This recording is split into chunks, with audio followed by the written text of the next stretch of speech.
The morning sun streamed through the classroom windows, casting long rectangles of light across the worn wooden floors. 32 students sat upright in their chairs, pencils moving in unison as they tackled the math test, all except one. In the back corner, a 16-year-old boy named Ahmed Khan stared out the window, his test paper blank save for doodles of circuit boards and app interfaces in the margins. Mrs. Patel moved between the rows, her footsteps barely audible on the thin carpet. She paused behind Ahmed's desk, noting with a sigh that he hadn't even written his name at the top of the page. This wasn't new. For the past 3 months, Ahmed had been somewhere else mentally, though his body showed up to class most days. 10 minutes left, Mrs. Patel announced to the class, giving Ahmed's shoulder a gentle tap as she passed. Ahmed blinked, as if waking from a dream, and quickly scribbled his name at the top. He read the first problem and felt that familiar knot in his stomach. The symbols seemed to dance and rearrange themselves on the page. He knew he was smart, at least that's what everyone had always told him, but school and Ahmed had never gotten along. The bell rang. Papers shuffled forward. Ahmed handed in a test with 3 half-answered questions and a detailed sketch of a user interface for a learning app he'd been imagining, one that would explain math the way his brain needed to hear it. "Ahmed, could you stay for a moment?" Mrs. Patel asked as students filed out for lunch. He slumped back into his chair, knowing what was coming. It was the same conversation he'd had with 4 different teachers over the years. Mrs. Patel pulled a chair beside his desk, rather than standing over him. That was different, at least. "This would be your 4th time repeating a grade," she said quietly, placing his most recent tests on the desk between them. Red marks bled across each page. "You're one of the brightest students I've ever taught, but something isn't clicking." "What's going on?" Ahmed shrugged, eyes fixed on a spot on the floor. "I don't know. I try to focus, but everything moves too fast or too slow. Never at the right speed for me. Have you been using those extra time accommodations we talked about?" "It doesn't help." "Extra time doesn't fix that I see the world differently than how you're teaching it." Mrs. Patel nodded slowly. Unlike some of his other teachers, she never seemed frustrated with him, just concerned. "I was reading about your project in computer club. Mr. Habib says you coded an entire inventory system for the science lab, on your own." Ahmed looked up, a spark of animation crossing his face. "It wasn't hard. They needed a way to track borrowed equipment, so I built something. Took me 3 nights. That's college-level work, Ahmed." He shrugged again. "It made sense to me. This doesn't." He gestured at the failed tests. "Maybe we need to find a different approach for you. You've been saying that since September." There was no anger in his voice, just tiredness. The second bell rang, signaling the end of their conversation. Mrs. Patel gathered his papers with a sigh. "I'm not giving up on you, Ahmed. There's a path for you, we just haven't found it yet." He nodded politely, but they both knew the truth. 4th time failing. In the Pakistani community in their town, this wasn't just disappointing, it was shameful. His parents had been so proud when his older sisters became a doctor and an engineer. What would they say when he brought home another failed year? That evening, Ahmed sat at the kitchen table while his mother chopped vegetables for dinner. The house smelled of cardamom and ginger, and normally this would comfort him. Today, the familiar sounds of home just made him feel worse about letting everyone down. "Ami, I think I'm going to fail again," he said quietly. His mother's hands paused briefly before resuming their work. "Have you been studying with that tutor we found?" "Yes, it doesn't help." She wiped her hands on her apron and sat across from him. "Beta, your father and I don't know what else to do. We've tried everything the school suggested." "I know. Your father wants to send you to your uncle's school in Lahore for a year. Maybe a stricter environment." Ahmed felt his stomach drop. "Please don't send me away." His mother reached across the table and squeezed his hand. "What do you want, Ahmed? Tell me what you think would help." He hesitated, then pulled his notebook from his backpack. He flipped it open to pages of sketches and code snippets, ideas that came to him during classes when he should have been taking notes. "I want to build things like this. Programs that help people learn differently, systems that make sense." He turned the page to show a flowchart. "This is how my brain works." "Not like school." His mother studied the drawings, confusion evident on her face. "But you need school to get a job building these things." "Maybe, maybe not." The front door opened. and Ahmed quickly closed his notebook as his father entered the kitchen. "Salam," his father said, placing his briefcase by the door. His eyes fell on Ahmed's backpack. "Did you study for tomorrow's science test?" "I'm going to after dinner," Ahmed lied. He'd forgotten about the test entirely. His father nodded, seemingly satisfied. "Good, Mr. Siddiqui called me today. He says you have potential in his class if you would just apply yourself." Ahmed nodded, having heard variations of this phrase his entire life. Potential. If only. Could be. So close. The next morning, Ahmed sat in Mr. Siddiqui's science class watching a demonstration about electrical circuits. This at least made sense to him. He could visualize the flow of electricity, could almost feel the current moving through the wires. "Who can tell me what happens if we add another resistor here?" Mr. Siddiqui asked, pointing to the board. Ahmed knew the answer, but kept his hand down. The last time he'd participated, he'd gone off on a tangent about how the principle could be applied to create a more efficient phone charger. The class had laughed. Mr. Siddiqui had seemed impressed, but reminded him to stick to the curriculum. Farah, who sat 2 rows ahead, raised her hand and gave the textbook answer. "Excellent," Mr. Siddiqui beamed. "That's exactly right." Ahmed doodled in his notebook, sketching a circuit design that improved on the one on the board. He added notes about materials and voltage requirements. Mr. Siddiqui walked by, pausing at Ahmed's desk to look at his notebook. Instead of reprimanding him for not taking proper notes, the teacher studied the sketch. "Interesting modification," he said quietly. "See me after class." Ahmed's stomach tightened. Another lecture coming. When the bell rang, he approached Mr. Siddiqui's desk with resignation. "Your circuit design," Mr. Siddiqui said. "It would work better than the standard one we teach." Ahmed blinked in surprise. "I know. Then why aren't you showing that knowledge on your tests?" "You're heading for another failed year, Ahmed." "Because tests ask me to memorize the standard design, not improve it." He hadn't meant to sound frustrated, but the words came out sharp. To his surprise, Mr. Siddiqui laughed. "Fair point." He leaned back in his chair. "You remind me of myself at your age. I hated school too." This was news to Ahmed. Mr. Siddiqui had multiple degrees hanging on his classroom wall. "I didn't find my way until university, when I could specialize," the teacher continued. "But you need to get there first, which means passing basic classes." "I've tried." "For years." Mr. Siddiqui studied him for a moment. "What if you came in during lunch breaks? Just you and me. We could cover the material your way." Ahmed hesitated. He'd had so many teachers try different approaches over the years. None had worked. But Mr. Siddiqui seemed to actually see him, not as a problem to fix, but as a different kind of thinker. "Okay," he said finally. "I'll try." For 2 weeks, Ahmed spent lunch periods with Mr. Siddiqui.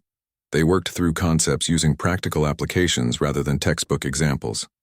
Ahmed found himself actually looking forward to science class. Then came the midterm. Despite their extra sessions, Ahmed froze when he saw the standardized test format. The questions seemed to twist in front of him, and by the end of the period he had answered less than half. The following Monday, Mr. Siddiqui returned the graded tests. Ahmed's had a large red 42% circled at the top. "I'm sorry," Ahmed said when they met at lunch. "I really tried this time." Mr. Siddiqui didn't look disappointed, just thoughtful. "I've been teaching for 20 years, Ahmed. Some of the most brilliant minds I've encountered struggled within the confines of traditional education. So what happens to them? To people like me? Some find ways to adapt, others—" He paused. "Others need to forge their own paths." Ahmed looked up. "You mean drop out?" "I would never advise that officially," Mr. Siddiqui said carefully. "But I will say this. School isn't the only path to success. If you do end up leaving, don't stop learning. Just find a way to learn that works for your brain." For the first time in months, Ahmed felt something like hope stirring. Not because he had permission to quit, but because someone finally understood that his struggles weren't from laziness or stupidity. As he walked home that afternoon, Ahmed's mind raced with possibilities. Maybe there was a place for minds like his after all, just not within these walls that had rejected him 4 times already. He pulled out his notebook and began sketching a new idea.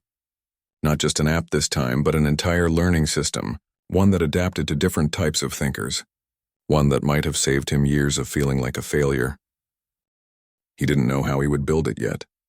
But for the first time, he believed that failing school might not mean failing at life. The principal's office always smelled of coffee and disappointment. Ahmed sat on the hard plastic chair, hands folded in his lap, while Principal Zahir reviewed his latest academic report. His parents sat on either side, his father's jaw clenched tight, his mother's hands nervously adjusting her dupatta. "I'm afraid Ahmed hasn't shown sufficient improvement this term," Principal Zahir said, looking over his glasses. Despite the extra tutoring and accommodations, Ahmed's father leaned forward. "There must be something else we can try. Summer school, perhaps?" Principal Zahir shook his head. "He's already repeated 3 grades. At 17, he'll be turning 18 soon, and he's still struggling with sophomore material. I'm concerned that continuing this cycle isn't beneficial for anyone, especially Ahmed." The words hung in the air. Ahmed stared at his shoes, feeling the weight of his father's disappointment pressing down on him like a physical thing. "What are you suggesting?" his mother asked quietly. "There are alternative paths. Vocational training. Maybe a GED program later on. Something more hands-on might suit Ahmed's learning style better." Ahmed's father stood up abruptly. "My son is not dropping out of school to become a mechanic. We are an educated family." The principal removed his glasses, rubbing the bridge of his nose. "Mr. Khan, with respect, I'm trying to help Ahmed find a path where he can succeed. By giving up on him? No, we will find another school." Ahmed finally looked up. "Dad, I've been thinking—" "Not now, Ahmed," his father cut him off. "We're discussing your future." "That's exactly what I want to talk about," Ahmed said, his voice stronger than he expected. "My future. Not the one you want for me." The room fell silent. Even Principal Zahir looked surprised. "I've failed 4 times, Ahmed continued. "Not because I'm not trying, but because this isn't working for me. I'm not like Aisha or Fatima, his sisters, always perfect students. I learn differently." "Learning differently doesn't mean not learning," his father countered. "I agree," Ahmed said. "That's why I want to try something else. I've been teaching myself programming for years. I'm good at it. Really good." His mother touched his arm. "Beta, you need a diploma at least." Ahmed took a deep breath. "I've thought about this a lot. I want to get a job, save some money, and study coding on my own. There are certificates I can earn that don't require a high school diploma. Then maybe I'll get my GED when I'm ready." His father's face darkened. "Absolutely not. No son of mine is becoming a dropout." "Mr. Khan," Principal Zahir interjected gently, "I understand your concerns, but Ahmed is showing maturity by considering alternatives. Perhaps you could give his idea some thought." The meeting ended in tense silence. On the car ride home, no one spoke. Ahmed's father gripped the steering wheel so tightly his knuckles turned white. His mother stared out the window, occasionally wiping her eyes. When they pulled into the driveway, his father finally spoke. "One more chance. We'll find you a tutor for the summer. You will study every day, and in the fall you will pass your classes." Ahmed knew arguing would be useless. He nodded and went to his room. 2 weeks later, Ahmed stood at his locker, emptying it of notebooks filled with sketches and code rather than class notes. He'd made his decision. After a particularly heated argument, his father had given him an ultimatum: succeed in school or move out. Ahmed chose the latter. He was staying with his cousin Imran, who had an extra room in his apartment and had promised to help Ahmed find a job. It wasn't what anyone had wanted, but Ahmed felt a strange sense of relief. For the first time in years, he wouldn't have to pretend to be someone he wasn't. Cleaning out already? Finals aren't for another month. Ahmed turned to find Mr. Siddiqui standing behind him, concern evident in his eyes. "I'm not taking finals," Ahmed replied. "I'm leaving." Mr. Siddiqui leaned against the lockers. "Your father called me. He's worried about you. He's worried about what the family will think, not about me." "That's not fair, Ahmed. He wants what's best for you. What he thinks is best." Ahmed shoved a textbook into his backpack. "I'm tired of failing everyone's expectations." Mr. Siddiqui was quiet for a moment. "What's your plan?" "Get a job. Keep learning coding on my own. Build something that matters." It won't be easy. Ahmed closed his locker for the last time. School wasn't easy either. "At least this way I'm failing on my own terms." Mr. Siddiqui reached into his pocket and pulled out a business card. "My brother-in-law owns a computer repair shop. He's always looking for smart people who can learn quickly. Tell him I sent you." Ahmed stared at the card. Why would you help me leave school? You're a teacher. I'm a teacher because I want to help young people find their path. Sometimes that path isn't through a classroom. He pushed the card into Ahmed's hand. School will always be here if you change your mind. But if this is what you need right now, I'd rather see you succeed on your own terms than fail on someone else's. For the first time in months, Ahmed felt seen. He carefully tucked the card into his wallet. Thank you. One more thing, Mr. Siddiqui said as Ahmed shouldered his backpack. School didn't work for you, but don't let that convince you that you can't learn. Promise me you'll keep learning just in your own way. I promise. The computer repair shop was tucked between a laundromat and a grocery store in a strip mall across town. The sign above the door read Fast Fix Computers in fading letters. Ahmed pushed open the door, setting off a small electronic chime. The shop was smaller than he expected, with a counter separating the customer area from a workspace cluttered with computer parts. A man in his 40s looked up from a disassembled laptop. Can I help you? Ahmed cleared his throat. Mr. Siddiqui sent me. He said you might need help. Recognition flashed across the man's face. You must be Ahmed. Raza called about you. He wiped his hands on a cloth and extended one to Ahmed. I'm Khalid. They shook hands. Khalid studied him for a moment. Raza says you're good with computers but not with school. That's one way to put it. Can you fix a corrupted hard drive? Depends on the corruption. Physical damage, probably not. Software issues, most likely. Khalid nodded, seemingly satisfied. What about building a system from parts? I've built 3 of my own. Gaming rigs. Ever done customer service? Ahmed hesitated. Not professionally, Khalid laughed. Honest. I like that. He gestured to the chaotic workspace. I need help. Business is picking up and I'm behind on repairs. Pay's not great to start, but if you're as good as Raza says, that can change. When can I start? Right now, if you want. There's a pile of intake forms from customers. Each one needs diagnosis and a cost estimate. Think you can handle that? Ahmed set down his backpack. Yes, sir. Drop the sir makes me feel old. It's just Khalid. For the next few hours, Ahmed worked through the stack of forms, examining each device, diagnosing problems, and researching parts costs. By closing time, he'd cleared half the backlog. Khalid reviewed his work, eyebrows raised. Not bad for a dropout. The words stung less than Ahmed expected. Maybe because Khalid said it without judgment. Same time tomorrow? Khalid asked. Ahmed nodded, feeling something he hadn't felt in a classroom for years. Competent. The next 6 months fell into a rhythm. Ahmed worked at the shop during the day, learning everything from basic repairs to complex system building. At night, in his small room at Imran's apartment, he taught himself programming languages through online courses. He saved every penny he could, occasionally splurging on new programming books or better equipment. His parents weren't speaking to him, but his sisters called regularly. Fatima, the doctor, seemed to understand his choice better than anyone. Perhaps because she'd seen patients who didn't fit conventional systems. She became his strongest advocate with their parents. One Tuesday afternoon, a customer brought in a laptop that wouldn't boot. My thesis is on there, the young woman explained, panic evident in her voice. 3 years of research. I have some of it backed up, but the last 6 months. She trailed off, hands twisting nervously. Khalid was out sick, leaving Ahmed to handle the crisis. He examined the laptop, finding a corrupted master boot record but an intact hard drive. I think I can recover your files, he told her, but it might take time. How much time?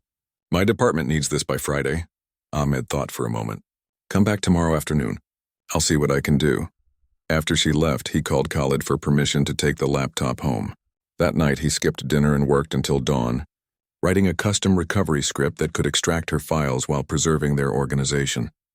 When she returned the next day, Ahmed handed her a flash drive along with her repaired laptop.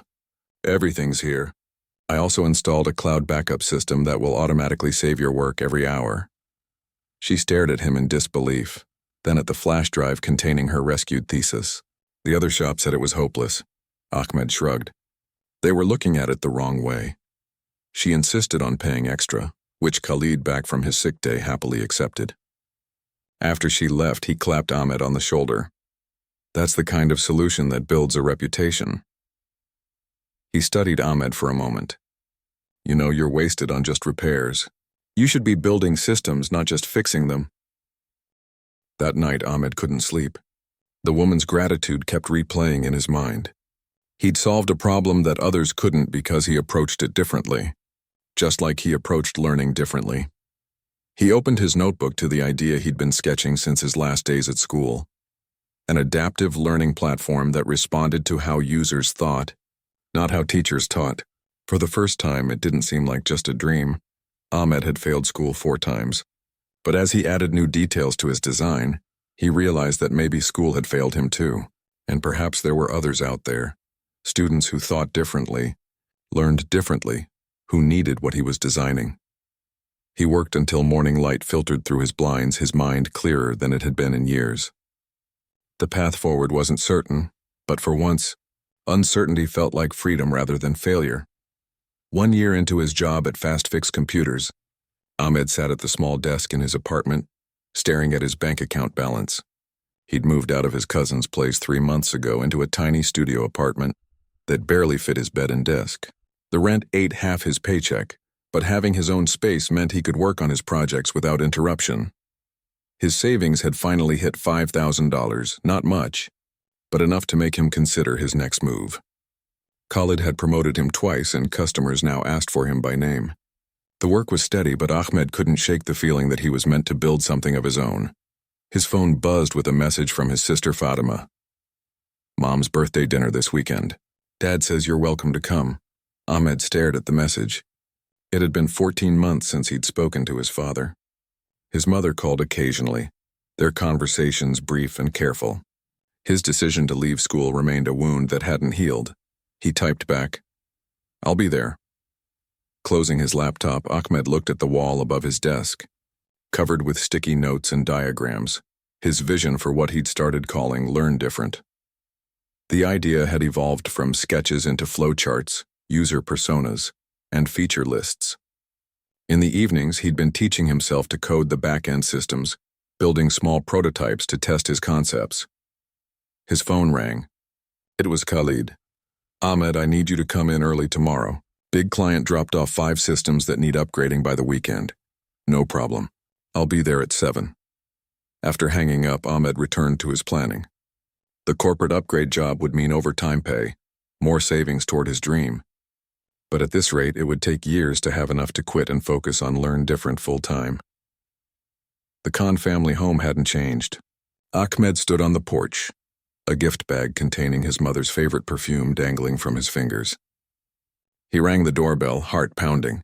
His mother opened the door, her face lighting up before she composed herself. "Ahmed, you came." She pulled him into a tight hug, her familiar scent of rosewater bringing back childhood memories. "Happy birthday, Ami." He handed her the gift bag.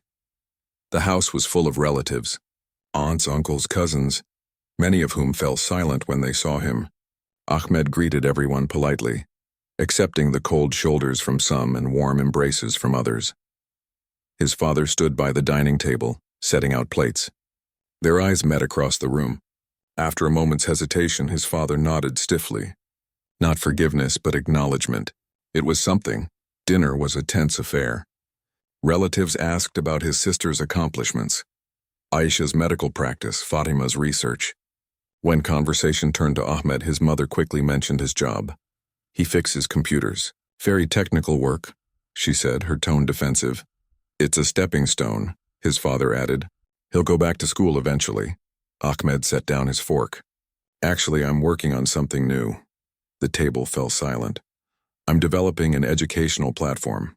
It's designed for people who learn differently, like I do. It adapts to individual learning styles rather than forcing everyone to learn the same way." His cousin Imran leaned forward, interested. "Like an app?" "More than that. A complete system that uses algorithms to identify how someone processes information, then adjust the teaching method accordingly." "And who's funding this project?" his father asked. "I am, for now," his father scoffed. "With a repair shop salary?" Ahmed felt heat rising in his face. "I've saved enough to build a prototype. After that, I'll look for investors." "Investors," his father repeated. "For a business created by someone without even a high school diploma," Fatima cut in. Dad, that's enough. Ahmed's pursuing his passion. Isn't that what you always taught us? I taught you to get an education first. The tension was broken by Ahmed's mother bringing out the birthday cake. As the family sang and took photos, Ahmed slipped outside to the backyard needing air. He sat on the old swing set his father had built when they were children. The metal creaked under his weight. "You still fit," came a voice from behind him. His father stood at the back door, hands in his pockets. "Barely," Ahmed replied.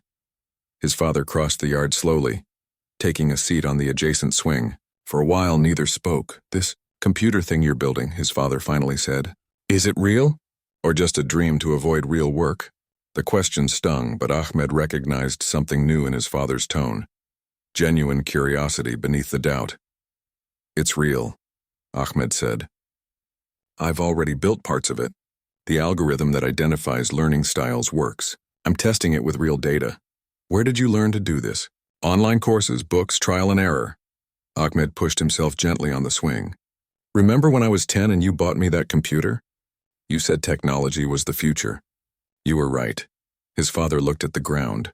"I wanted you to learn technology after getting an education, not instead of one." "I am educated, Dad, just not in the way you expected." His father was quiet for a long moment.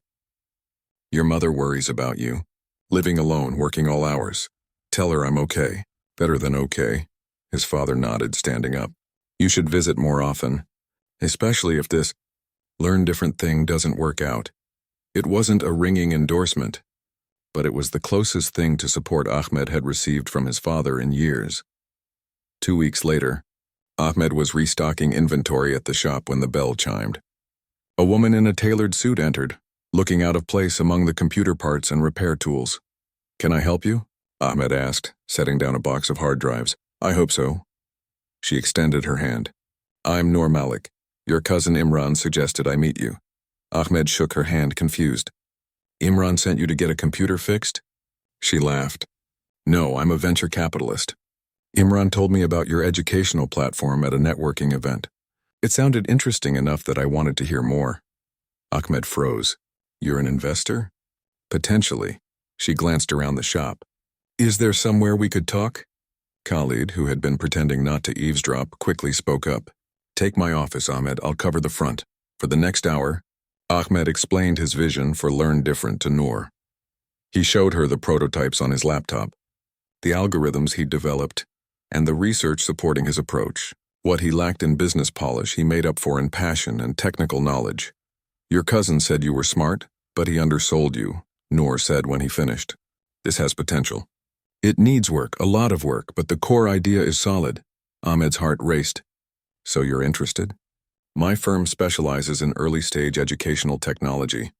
We've been looking for something innovative in adaptive learning." She handed him her card. "Put together a proper business plan. Financial projections, market analysis, competitive landscape. Bring it to my office next week." "I don't have experience with business plans," Ahmed admitted. "There are templates online. Learn quickly," she smiled. "Isn't that what your platform is all about? Learning differently?" After she left, Ahmed stood in shocked silence until Khalid clapped him on the shoulder. "Did I just hear you getting discovered?" "Maybe. I need to create a business plan in a week." Khalid considered this. "My brother has an MBA. I bet he'd help you." "I'd need time off work." "Take it. This is your shot, Ahmed. Don't waste it worrying about fixing computers." For the next 7 days, Ahmed barely slept. He worked with Khalid's brother Tariq in the evenings, learning about market sizing, revenue models, and growth projections. During the day, he refined his prototype and created presentation slides. When he finally walked into Noor's office building, his business plan printed and bound in his hands, Ahmed felt like an imposter. The lobby was all glass and steel, filled with people in expensive clothes carrying sleek briefcases. His department store suit and scuffed shoes felt woefully inadequate.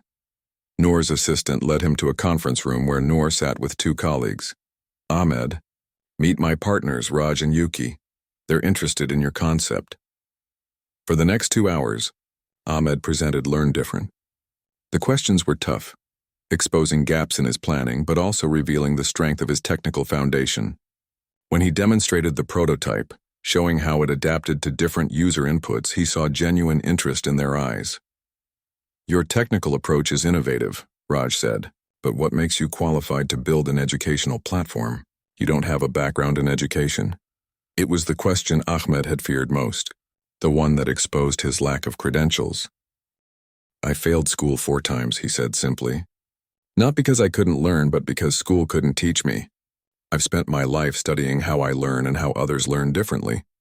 I'm building this because I needed it, and I know others do too. The room was quiet for a moment. Authentic user experience, Yuki murmured, making a note. Compelling founder story. Noor smiled. We'd like to continue this conversation, Ahmed. We're not ready to commit today, but we're interested enough to explore further. As he left the building, Ahmed called Khalid. They want to keep talking. It's not a yes, but it's not a no. That's how these things work, Khalid said. One step at a time, one step at a time. It was how Ahmed had always learned best. Not the giant leaps school demanded, but steady, persistent steps forward. That evening, he sat at his desk, adding new notes to his wall of ideas. For the first time, Learn Different felt less like a dream and more like a possibility. A door had opened. Just a crack, but enough to glimpse the future on the other side.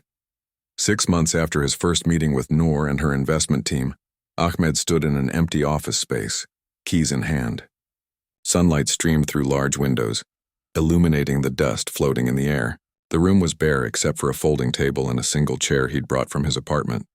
So this is it, Khalid said, turning in a slow circle. Learn Different headquarters. Ahmed nodded, still not quite believing it was real. After 3 more meetings, countless revisions to his business plan, and a working prototype that had impressed a panel of educators, Noor's firm had invested $300,000 in his company. It wasn't a fortune in the tech world, but it was enough to rent this small office, hire a part-time developer to help with coding, and pay himself a modest salary for a year. From fixing computers to running a startup, Khalid said, clapping him on the shoulder. I knew you were too smart for my shop. I wouldn't be here without you, Ahmed replied. You took a chance on me when no one else would. And now I've lost my best technician. Khalid laughed. But seriously, I'm proud of you. Not many people have the guts to build something from nothing. After Khalid left, Ahmed sat in the single chair, his laptop open on the folding table. He had funding, an office, and a dream. Now came the hard part, turning his prototype into a product people would actually use. 3 weeks later, Ahmed sat across from a recent college graduate named Priya, who had responded to his job posting for a full-time developer. Your resume is impressive, Ahmed said, reviewing her credentials. Computer science degree, internship at a major tech company. Why are you interested in working for a tiny startup that might fail in a year? Priya smiled. Honesty. I like that, she leaned forward. I want to build something meaningful. The big companies offered me jobs, but I'd be a small cog in their machine, working on tiny features nobody notices. Your concept is different. It could actually help people. The pay isn't great, Ahmed warned, and the hours will be long. I'm not afraid of hard work, and I'd rather take a chance on something innovative than play it safe. Ahmed studied her for a moment. There's something else you should know. I don't have a degree. Not even a high school diploma. I'm self-taught. He'd learned to be upfront about this. Some people couldn't get past his lack of credentials. Priya shrugged. So? You built a learning algorithm sophisticated enough to secure venture funding. That tells me more than any diploma. By the end of the week, Priya had joined the team, setting up her workstation opposite Ahmed's in the small office. First order of business, she said on her first day. We need to decide what to tackle first. The algorithm is solid, but the user interface needs work if real students are going to use this. Ahmed nodded. I've been thinking about that. We need to test with actual users, but I'm not sure how to find them. Priya considered this. What about your old school? They might let us pilot the system with struggling students. The thought of returning to the place where he'd failed repeatedly made Ahmed's stomach tighten. I'm not sure they'd welcome me back with open arms. You won't know unless you try. And who better to test an alternative learning system than the school that couldn't teach you? Principal Zahir looked exactly the same, down to the coffee stain on his tie. He sat behind his desk examining the Learn Different brochure Ahmed had created. So you want to use our students as test subjects for your software, he said, his tone neutral. Not test subjects, Ahmed corrected. Participants in a pilot program. We've designed a system that adapts to different learning styles. We think it could help students who struggle with traditional teaching methods. Students like you were. Ahmed nodded. Exactly. Kids who are smart but learn differently. Principal Zahir leaned back in his chair. It's an interesting concept, but our curriculum is set by the district. We can't just replace it with an app.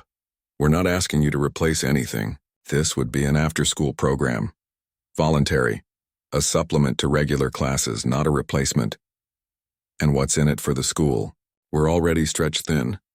Ahmed had anticipated this question. Free access to the platform for a year after the pilot ends. And if we secure our next round of funding, a donation to the school's technology fund. Principal Zahir studied him for a long moment. You know, when you left, I worried about you. It seems those worries were unfounded. He extended his hand. Let me talk to the district.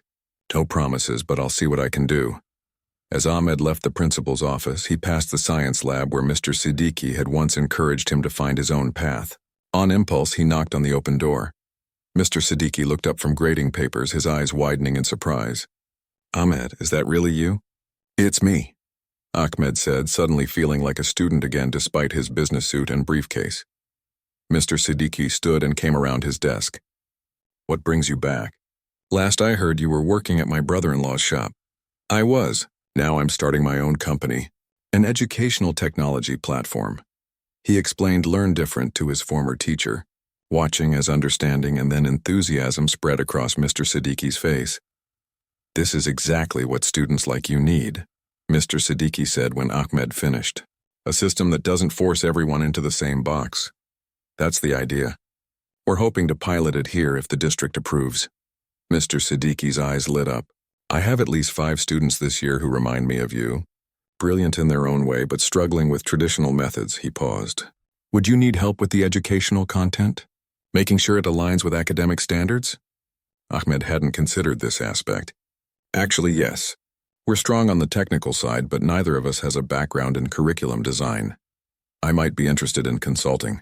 Part-time, of course. Ahmed blinked in surprise. You'd want to work with us? Why not? Teachers are always looking for new tools to reach every student. And I've always believed in you, Ahmed, even when you didn't believe in yourself. 2 months later, Learn Different launched its pilot program at Ahmed's former school. 30 students stayed after classes twice a week to use the platform, with Mr. Siddiqui overseeing the educational aspects, while Ahmed and Priya monitored the technical performance. The system was far from perfect. Bugs appeared. Some features confused users. The content for certain subjects was too sparse. But every problem was an opportunity to improve, and Ahmed worked tirelessly to refine the platform based on real student feedback. One afternoon, as the pilot program entered its 6th week, Ahmed noticed a familiar face observing from the back of the computer lab. Mrs. Patel, his former math teacher, watched as students worked through adaptive lessons on their screens. Mrs. Patel, he greeted her, suddenly nervous. I didn't know you were coming today. Mr. Siddiqui suggested I see what all the excitement was about. She gestured to the students. Some of these kids are from my class. Rashid there has failed algebra twice. Today's the first time I've seen him engaged with math in 2 years. Ahmed looked where she pointed. A boy who reminded him painfully of himself was working intently. His face lit with concentration rather than frustration. The system presented the concepts using spatial relationships instead of abstract equations, Ahmed explained. Some kids understand math better when they can visualize it. Like you did, Mrs. Patel said softly. Ahmed nodded. I built what I needed when I was his age. Mrs. Patel watched the students for a few more minutes. You know, I've been teaching for 20 years. I've always known that some students learn differently, but I never had the tools to reach them effectively. She turned to face him. This could change that. That's the goal. How much input have you had from experienced teachers? In developing the content, I mean, just Mr. Siddiqui so far. We're still building our team. Mrs. Patel nodded thoughtfully. I have some ideas about how to improve the math modules. Would you be open to suggestions? By the end of the day, Mrs. Patel had agreed to join Mr. Siddiqui as a part-time educational consultant for Learn Different.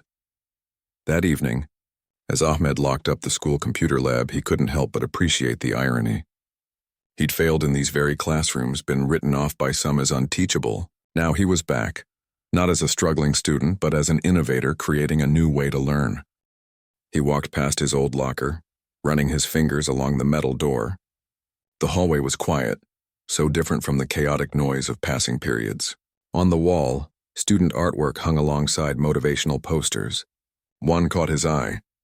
"Failure is not the opposite of success. It's part of it," Ahmed smiled to himself. His failures hadn't been the end of his story. They'd been the beginning of a different one. His phone buzzed with a text from Noor. "Got the latest usage data. Impressive engagement stats. Investors are noticing. Time to discuss expansion plans." Expansion? The pilot program was only 6 weeks old, but already they were talking about growth. Ahmed typed back, "Ready when you are." As he pushed open the school's front doors and stepped into the evening air, Ahmed felt a sense of possibility he'd never experienced within these walls as a student. Learn Different was working.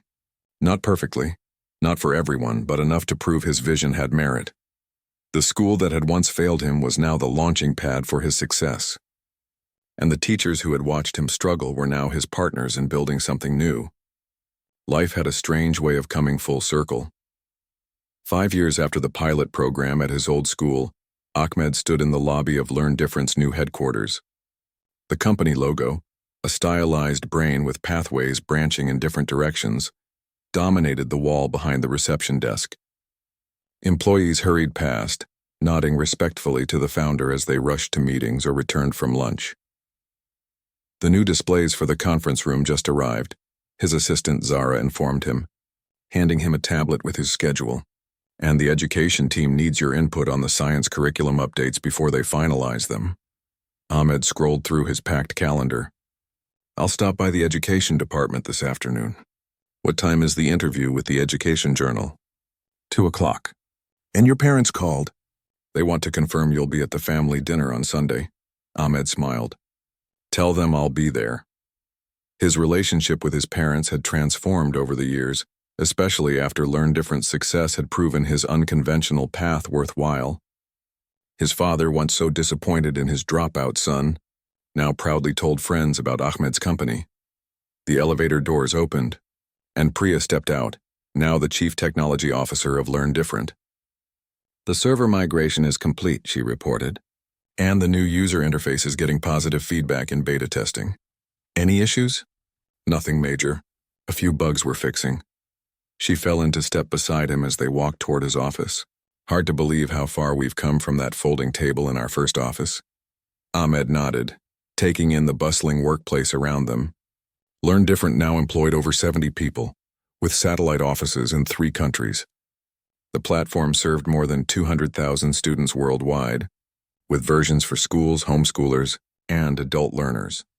But what made him proudest wasn't the growth or the recent round of funding that had valued the company at $40 million.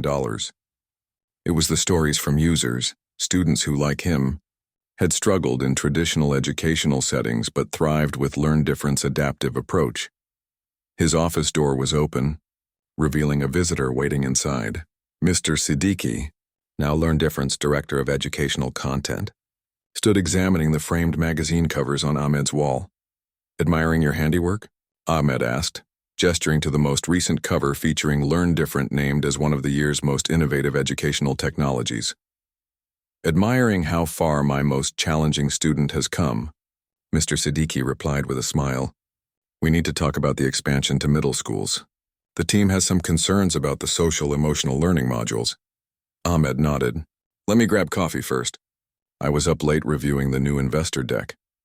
As he walked to the break room, Ahmed passed the education department, where a team of former teachers worked to develop and refine content for the platform.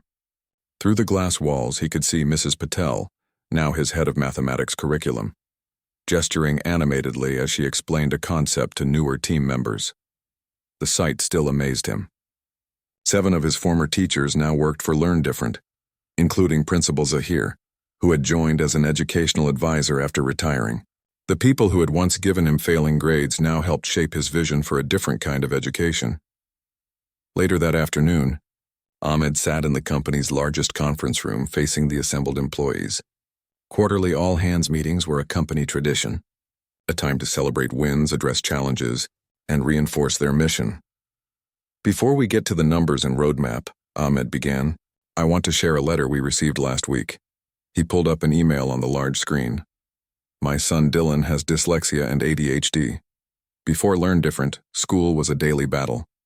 He was failing most subjects despite being incredibly smart. Your platform was the first time he experienced learning without shame or frustration. Last month, he made the honor roll. Thank you for building a system that finally sees my child the way I see him.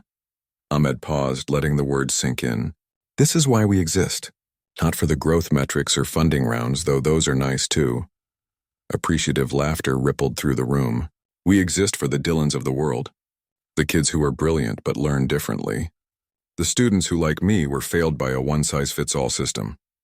He moved on to business updates, the upcoming launch of their mobile app, expansion into new international markets, and curriculum enhancements. The company was thriving, with sustainable growth and a clear path to profitability. When the meeting ended, Ahmed noticed a familiar face waiting by the door. His father stood awkwardly in a suit and tie, looking out of place among the casually dressed tech employees. Dad, what are you doing here? His father glanced around the impressive space. Your mother told me about your big meeting today. I thought I might see where you work. Ahmed blinked in surprise. In 5 years, his father had never visited the Learn Different offices. I have some time before my next meeting.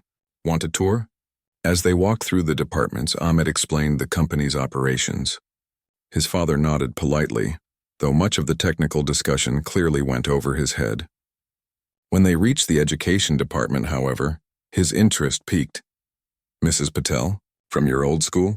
He asked, spotting her through the glass. Yes, she runs our math curriculum now, and there's Mr. Siddiqui who gave me that first job referral. Remember? His father was quiet for a moment.